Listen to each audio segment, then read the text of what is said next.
Hey everybody, I am Sig Trent, game designer, co-creator of Everyday Heroes, and gentle dice wrangler for Sig Trent Games. Today I'm going to update you on what's going on with Sig Trent Games for the week. I'm going to give you a little bit of game design advice and talk about my life and week in gaming. So let's start with the news for Sig Trent Games, week 19 of our lovely endeavor. It was a fairly short week because I had a fair bit of extra work to do down at the gift shop, so I didn't get quite as much time in on Shotgun Fantasy, but still progress was made. So let's talk about some of the cool goings on in that area. First of all, I got some color art sketches back from our artist for the 4 classes that are going to be included in Shotgun Fantasy: a fighter, a rogue, a wizard, and a cleric. Your classic fantasy tropes. And so each of these classes, I wanted something a little different about them. Each of them has an anarchistic, or not anarchistic, an anachronistic element, something that is out of fantasy time and place that they have gotten from a modern world adventure. So each of them is holding something like that or has something on their person. There were a couple of them that I wasn't quite sure if people could identify. It's not essential that people know what those things are, but I don't want it to be a total mystery. So we did post a couple of them in the Discord and asked fans to kind of go, hey, what do you think these people are holding? To try and get a feel for whether or not most people would easily see what they are or not. And so I got some good feedback on that, passed that along to our lovely artist, and yeah, so far, so good. I really like the way the characters are shaping up. I think they each have a lot of personality, and they're just a little bit different, and that's kind of part of the Sig Trent brand. So I hope you guys end up liking them a lot. Of course, these are just sketches. I do have in my contract that the sketches are things that I can use to share with the fans or use in promotion of the book or even in publishing if I want to.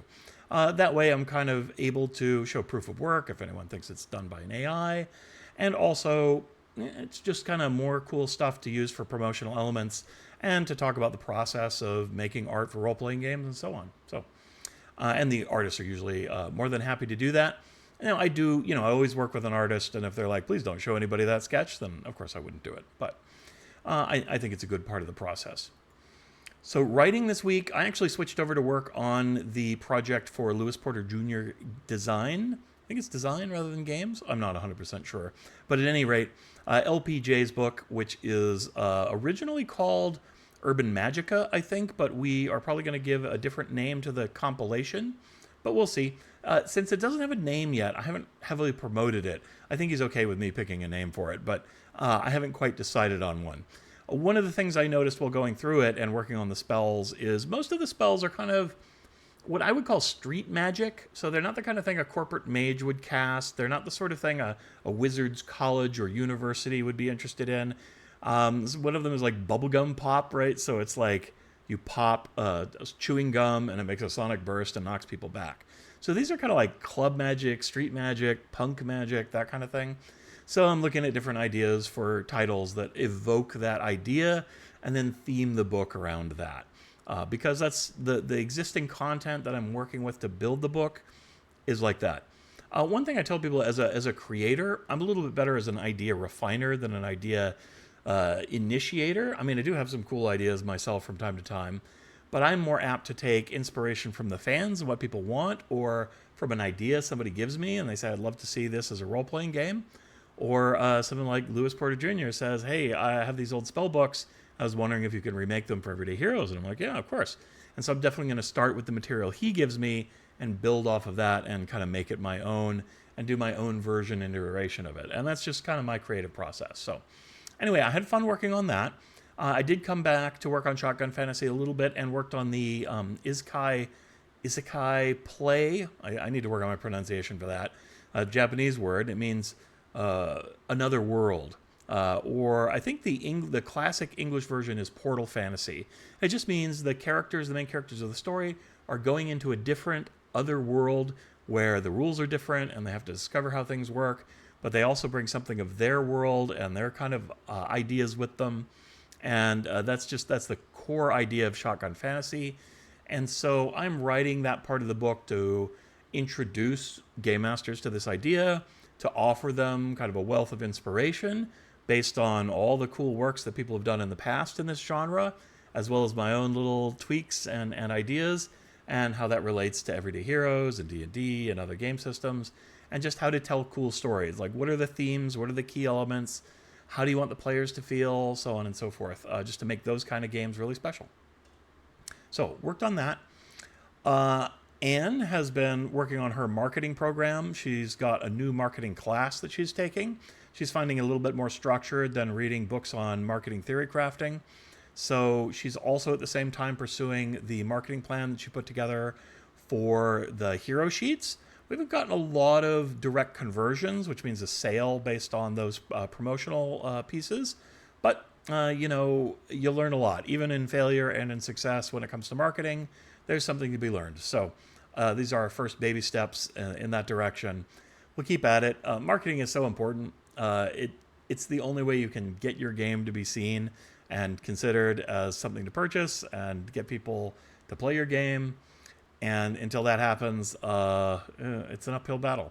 Now, I have the advantage of working with Everyday Heroes and Evil Genius Games. There's a bit of a built-in audience that I have direct access to already, thanks to Dave's marketing efforts. So that's very helpful.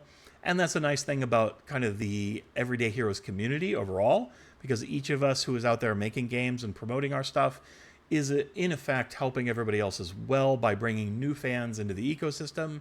And once they're in the ecosystem, it's a lot easier to discover all the people who are participating in it. So that's really cool. Anne has also been continuing her streaming efforts in the Myst Universe show. Over on Twitch, she has been streaming Uru, which was a MMO version of Myst. It didn't succeed at kind of what it set out to do, but it's pretty fun.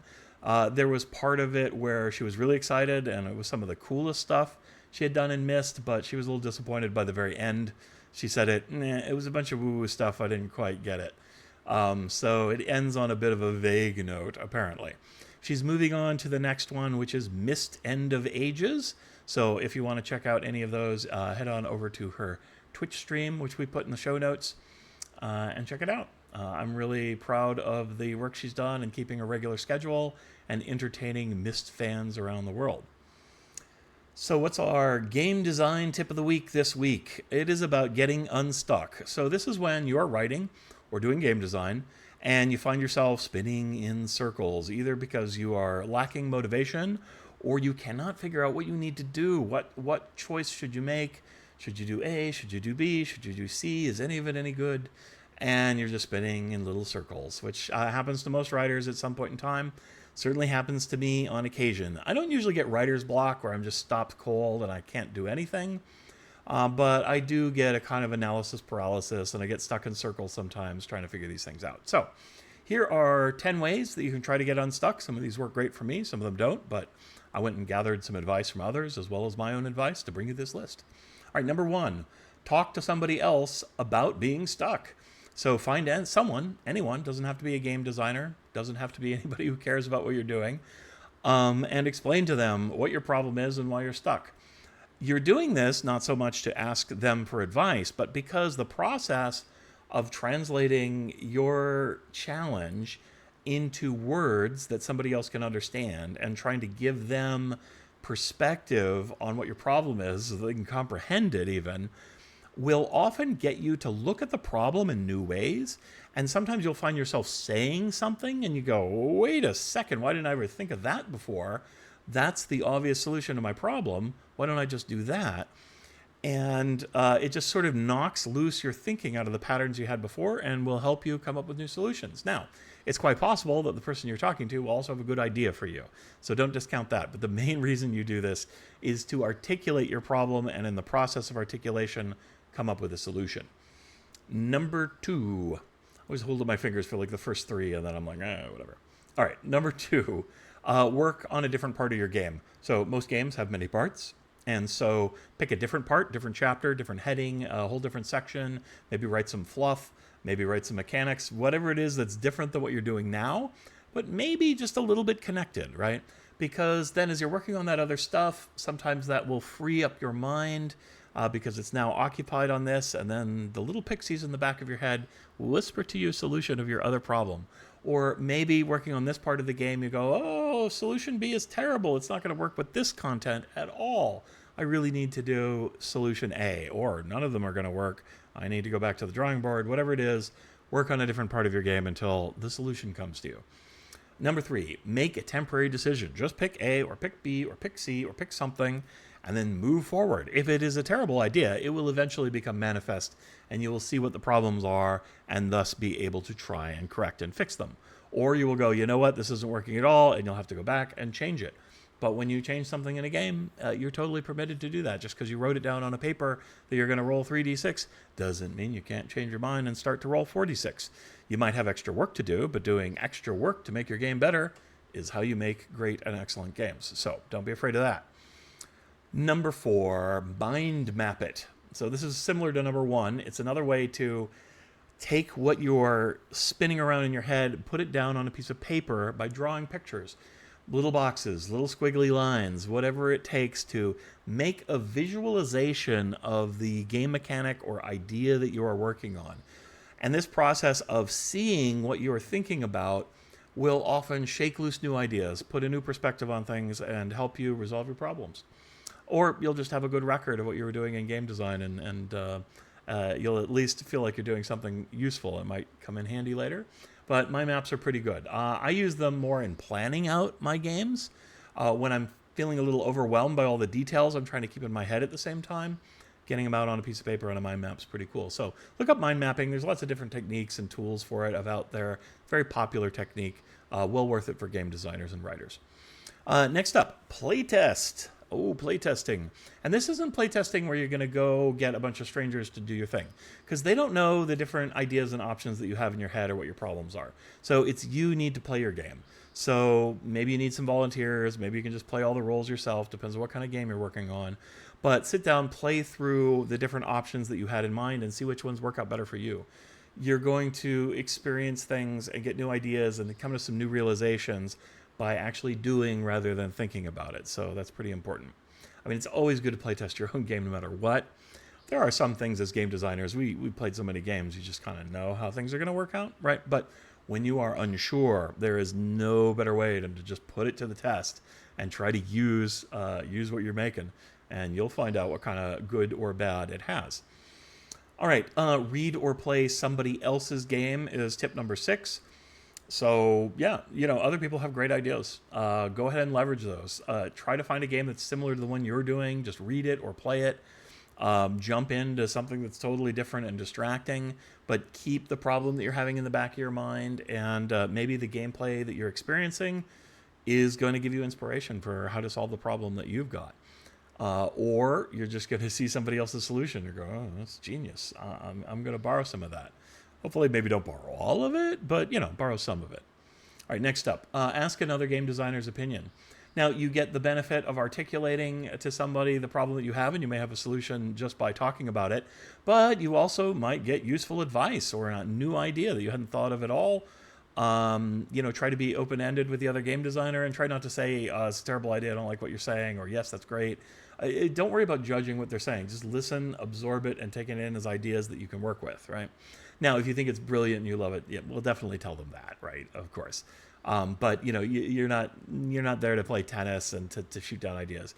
You can kind of say, okay, that's pretty cool, but what about this, right? That's okay, because basically you're getting them to try and help solve some of the problems that you're having that you've thought through. Maybe you didn't articulate it at first, but whatever the case. But be sure to listen. That's the important part. Okay, number 8. Make small goals and act on them. So break your problem apart into lots of little problems. Say I'm trying to figure out, how am I going to do armor in my game? Oh, I don't know. Well, think about some little piece of it. Well, how am I going to do armor encumbrance, right? Is that going to be part of it? Solve that problem. Okay, now how am I going to do the protection that the armor offers? Okay, then that's that problem. Okay, well, now how am I going to do like damage to armor? Am I going to simulate that? So go through each of the little problems. Some of them you'll say no, but break your big problem into smaller pieces. Try to solve those individual pieces. And a lot of the times you're going to find that in trying to synergize the different ideas you have, you're going to come up with like your unifying mechanic and your idea that's going to make it all fit together. So break it apart, divide and conquer, we could call that. All right, next up, number 9, write about the problem. This is the third time it's about taking your ideas and putting them into a different form. So write a little essay that explains what your problem is. Write about each of the solutions, maybe make bullet points of what are the good points and bad points of each solution, and write them down. Don't just think about them. Sometimes you will end up staring at the page and going, why did I ever think A would be competitive with B? B is so much better. Look at all these bullet points I have here, right? Or you might go, yeah, there's a lot of bullet points there, but it's just 1 point on A. That is the deal breaker. That is why I have to go with that. It's the most important thing about my game, so I have to stick with it. Remembering your themes and all that kind of thing. So, yeah, so that's number 2. All right, number 9, write down your problem. Number 10 is take a break. Just stop it. Get away from it. Change your environment. Go out to the beach. Take a long walk on the beach. Take a hot shower. Go talk to an old friend. Watch a movie. Anything to get away from the thing that is driving you crazy. And when you come back to it, maybe you'll have a new idea. Sleep on it. I do often get good ideas before I'm going to go to bed because it's dark. There are no distractions. I don't have a computer screen in front of me. I'm thinking differently, and I come up with a solution. I don't usually come up with solutions in my sleep. That doesn't work for me. But when I'm awake and about to fall asleep, sometimes I do have good ideas. I have occasionally had dreams where I'm like, this is the best idea ever. And usually when I wake up and write it down, I'm like, oh, no, this is terrible. It's just absolutely terrible. I just had a feeling it was great, but it really isn't. Anyway, a little more about dreams later. A little foreshadowing. But totally take a break. Douglas Adams is one of my favorite writers. He wrote Hitchhiker's Guide to the Galaxy and A Dark Tea Time for the Soul and many other wonderful books that I think are absolutely hilarious. Some of the best books ever written, especially for comedy. I love them. He once described his writing process as each idea being measured in cups of tea, hot baths, and sandwiches, something like that. I forget exactly which things. And so like, yeah, that was a 4 hot bath idea, or that took 22 cups of tea to come up with that joke. So just getting out and doing something different until the problem mulls around in your mind enough to come out, that's perfect. So definitely use that tactic. Everybody can benefit it from time to time. Now, if you have a hard deadline and you need to get 10,000 words done by the end of the week, maybe don't do that. Maybe just use one of these other techniques that's a little bit faster. But if you have the space, definitely give yourself breaks. It's just very important in any creative endeavor. All right. So that's my game design tip of the week. Let's move on to what I've been playing this week. I've been playing Stellaris. Don't need Kreskin to figure that one out. I've still been playing the same game. Hopefully we'll move on to a different game soon. I've been starting to get urges for other things maybe. And Ann and I want to play some games together. So maybe we'll do some of that. Maybe we'll stream some of that. But I decided to take a break from my galactic space weeds, which were doing very nicely and growing to huge proportions all over the galaxy, and play genocidal necrophages who only think about eating other civilizations. They don't do any diplomacy. They have a hive mind. They all have the same opinion about the world, which is the universe needs to be eaten. They also like to take giant space monsters and turn them into their mind slaves using little necrophagy implants. They're a terrible, terrible race of creatures, a vile scourge upon the galaxy, and before long, they will have eaten everything. And it's just kind of fun to play them because there are so many aspects of the game I don't need to think about. Because they're a hive mind, they don't have any politics, internal disputes within their government. Everyone just follows orders. Because they are a driven swarm, a devouring swarm, they don't have to manage other populations or integrate them into society. They just turn them into food. Because they like to turn space creatures into their spaceships, you do need to build some spaceships, but I don't need to build most of my fleet, just enough to get started and start snowballing from one space cow colony into the next, into the next, into the next, building a bigger and bigger army. All I have to do is get more food for them. And hey, by conquering planets, I get more food. So it just works out very nicely. So they're fun to play because you can turn most of your brain off and just focus on the military logistics of moving your fleets around, and trying to manage your economy, keep things in line, keep your science going. It is a little tough because they're an empire that grows really fast. They have to just kind of keep conquering or they implode on themselves. And so there are some interesting logistics you have to track. But you don't have to well, I guess you still declare war on people, but you don't really need a reason. Your reason is, I hunger. And whenever you meet weird alien, they're not civilizations, but they're little space colonies and things that have different agendas. You can't really talk to them. You just say, we hunger, or you are food. So very simple part. Those parts of the game just go away. I've never played them before. It's quite fun. I wouldn't play the game normally that way, but I would actually recommend if you're a beginner in Stellaris and you just want to focus on combat, yeah, play the Genocidal Maniacs. It works out pretty good. There are many different flavors you can play. Evil robots, evil insects, whatever your mind desires. It could be evil little pink rat things. It doesn't matter, really, particularly. I went with strange necrotic angel creatures. So that's all the role-playing part of the game. All right, let's move on finally to life in general. Well, I've been working a lot of extra hours out at the gift shop. We have summer hours now, which means I often work more than 9 hours in a day on the weekend. So I come home kind of exhausted from that. It's not like the hardest job ever, but 9 hours of anything will wear on you. It has been very busy. We had some heat waves here in Washington, which always sends a lot of tourists out to the beach where we are because it's nice and breezy. Our shop is called Breezy Ocean Gifts, I believe. And so, you know, it's a good place to cool off. And so we had a lot of people for that. We had a Flag Day parade right outside in front of the shop. So as soon as the parade broke up, now the people watching the parade aren't going to come into a gift shop that's full of tourist items, but all the people in the parade will. So we had a flood of band kids and den mothers and all kinds of people from the parade and looking to buy trinkets to take back home. So it was very busy. Lots of Pokemon cards were sold. We do have some games in the gift shop as well. Lots of monogram knives and sweatshirts. The only thing we sold to local were hats because they were all getting cold waiting for the parade. So a lot of people came in to buy hats. Anyway, life in the gift shop. So that kind of wore me down, and I took a really long sleep last night.